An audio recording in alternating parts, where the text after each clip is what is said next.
10 years ago today, on April 19th, 2015, I didn't go to sleep the night before.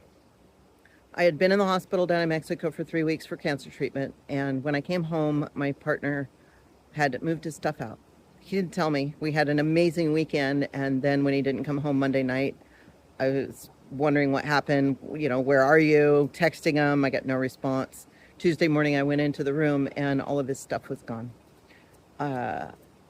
It brought up so much childhood crap. Feelings of abandonment, feelings of betrayal, feelings of not being good enough. Another man left me. I couldn't sleep the night before because I was so afraid that if I went to sleep, I was going to die.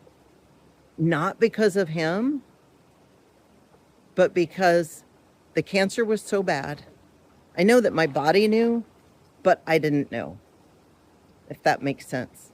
My body knew there was a betrayal. My body knew I had been abandoned. I just didn't consciously know yet. Stayed up all night long. And in the morning, I went to the walk-in clinic at Providence and Mill Creek and showed the doctor there that I had a tumor on my head, a really large tumor on the back of my neck, one on my leg, the bottom of my left leg, and another one on the bottom of my left foot. He said he didn't know what else he could do other than give me a prescription. So he gives me a prescription that I know I'm allergic to. And I asked him about it, and he says, no, you'll be fine. Take it anyway. And it's going through my head, why would I be okay anyway? I had breathing problems the last time I took it. He didn't know that I was pre-pharmacy in college. I worked at a hospital pharmacy in Austin, Texas, and I worked in a retail pharmacy in Plano, Texas, before I'd moved to Washington. And so I knew a little bit about pharmaceuticals. And if you have an allergic reaction, you don't take it again. So I thanked him and I left and I went to the pharmacy, and the pharmacist called me over and he said, are you Susan? I said, yeah. And he says, you can't take this. I can't fill this. And I said, well, that's what he gave me. And it was a pain pill that was a narcotic that had to have the triplicate form written and signed. He couldn't call it in to get something else. It had to be on that paper. And so he says, I'm going to call the doctor on Monday and ask him about it. And I said, well, he's there now. I just left. Now, keep in mind, I'm in so much pain. I wasn't talking as clearly as I am now. It was horrible. And so he said, just go home, get comfortable, do whatever you can to get comfortable. I will call him. And then when I discuss with him what else we can do, I'll call you back. And I said, well, can I have somebody else come and pick it up? Because I'm going to go drug myself. And not drug myself, kill myself, but I just was going to go home and have some cannabis. And I went home, took 3 doses of Rick Simpson oil and crashed. But before that, still at the pharmacy, and I said, can somebody else come and pick it up? And he said, yes. So I go home, and before I took the Rick Simpson oil, I called my previous partner that I still thought was my partner. And he said that he would, when they called me back, to let him know, and he would go pick it up and bring it to me. So the pharmacist calls me back and he says, okay, talk to the doctor. He still wants me to fill it. I'm not comfortable filling it, but I'm obligated to do so because that's what he wrote it for. If you decide to take it, I want you to sit in a chair with your phone in your hand. And if you start at any point in time to have any kind of breathing difficulty, you call 911.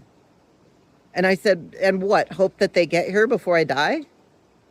He said, I know, I don't want you to take it. So what was going on?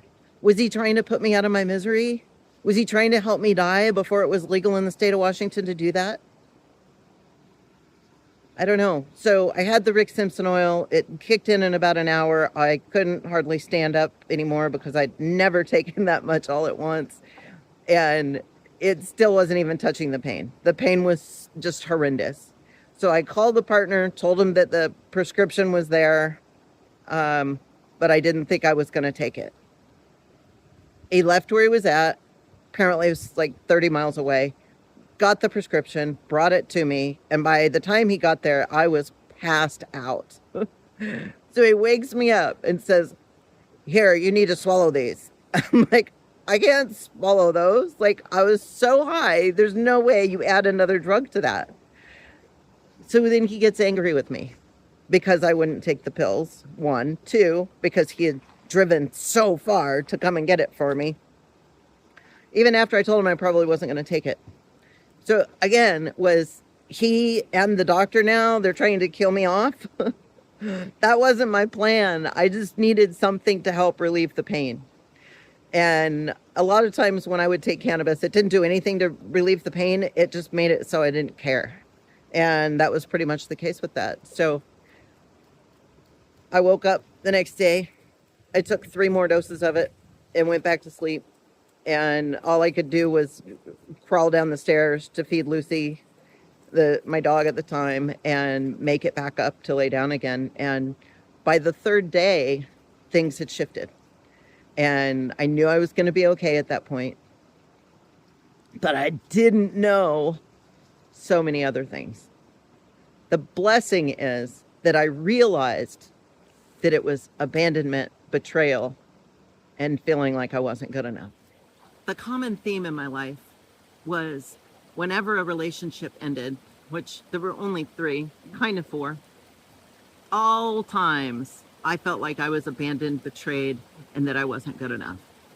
And all of those things, I didn't realize at the time. I knew that I kept being in relationship with men that at the end of it, I was going to feel like I wasn't good enough and abandoned and betrayed. It doesn't have to be that way, but I didn't know that. I just thought that's how relationships ended. I decided to get some help, only to discover that all of those things had been going on for decades. Something happened when I was a child where I felt abandoned, betrayed, and like I wasn't good enough. And I figured that out. I know what it is. I don't need to talk about that right now because that would go on for hours. But the way to get past it is first acknowledging it. Second, the forgiveness part is absolutely huge, but not just forgiveness of the man who did what he did to me, but forgiveness of myself. Forgiving myself for the way that I saw it, the way that I reacted to it, but at the same time, looking at all of the blessings that came out of it.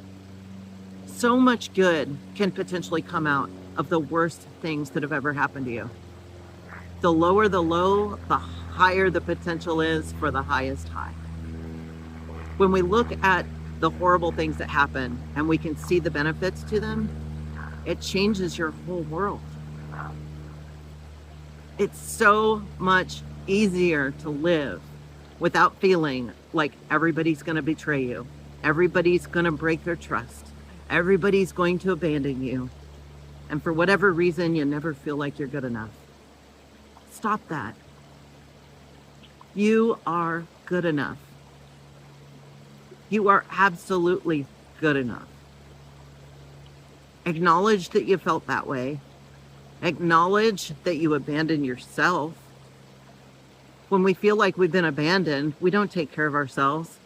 We start doing things that are misusing our bodies, things where we don't trust ourselves. We don't hold up our commitments that we make to ourselves. There's so many things that if we just made that little shift, it would completely change your life. That's what I did. And that's what I would love, love, love for you to do. Start treating yourself right. People, so many times when I ask them how much they love themselves, there is no scale of how much you love yourself. If you have a scale from 1 to 10, which I've said so many times, when you get to 10, you're going to realize that you're only at a 2 or a 3. There is no upper limit to how much you can love yourself. There is no upper limit to how happy you can be. There's no upper limit to how healthy you can be. There are no upper limits. We place them on ourselves. You can be happier. You can have more finances. You can have better relationships. Everything can be better. Stop thinking that you're not good enough. Realize that you are good enough and go after the things that you want. Self-love really is all about self-care. It's not just telling me I love me. It's not just looking in the mirror saying I love myself. It can be looking in the mirror, looking one eye at a time, looking directly into my eye, studying my eye, left eye, right eye, do them both. I love you. I really, really love you. And genuinely feeling it is a perfect place to start. Most people can't even look in the mirror and tell themselves they love themselves. Do it and see how it feels. And if it's uncomfortable, keep doing it until it's not. But the self-care, how do you take care of yourself? What do you eat? Do you exercise? The more you love yourself,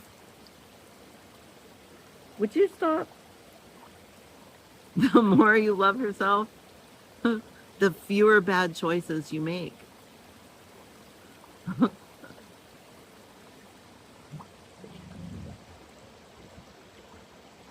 Make good choices. The more you love yourself, the more you love other people. The more you can love other people. It's like on the airplane. If you don't put your oxygen mask on first, you don't have enough to be able to help anybody else. Fill up your cup with self-love, with good food, with good body movement, exercise. Fill up your own cup with as much love as you can put in. And then you have an abundance to love other people. Practice compassion. Practice seeing other people, and we don't know what they're going through. We don't know what happened to them today. We don't know what happened to them a year ago or 10 years ago. All of our actions are because we believe that it's going to make our lives better. And that's the same for everybody else. The more we can have empathy and compassion for other people, the better life is going to be. We have this thing in our brain called the reticular activator, and it shows us the things that we focus on. You buy an orange car, you start seeing orange cars all over the place. You buy a white Ford pickup, you see white Ford pickups all over the place. Oh, why did I say that? What we focus on expands in every single way. Focus on what you want.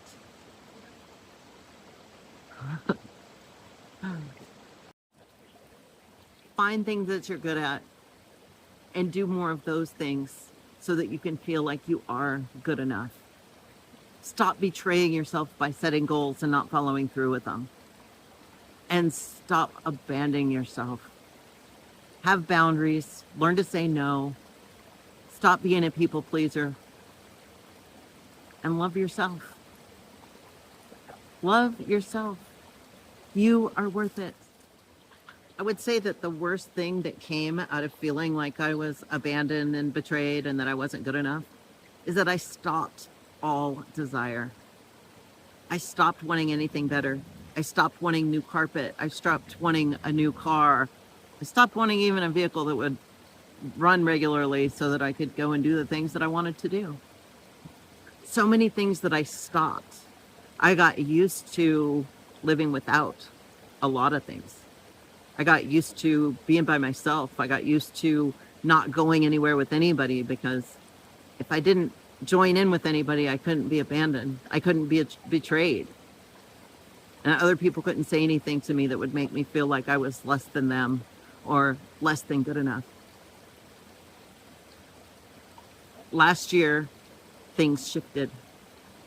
Somebody gave me back my desire. And I don't know why it happened or how, but it happened. And so many things have shifted. I want a better life for myself again. I want better things. I want nicer things. I've done so many things to make my own world better. And there's times, of course, where I'm like, why didn't I do this 10 years ago? Why didn't I do this 20 years ago? Why would somebody live with terminal cancer for 21 years and not do anything to make their life better? Because I didn't believe I deserved it. Now I know I deserve it. I deserve all good things. You deserve all good things. Let's get off our butts and make it happen. Life is good. I love you. Bye.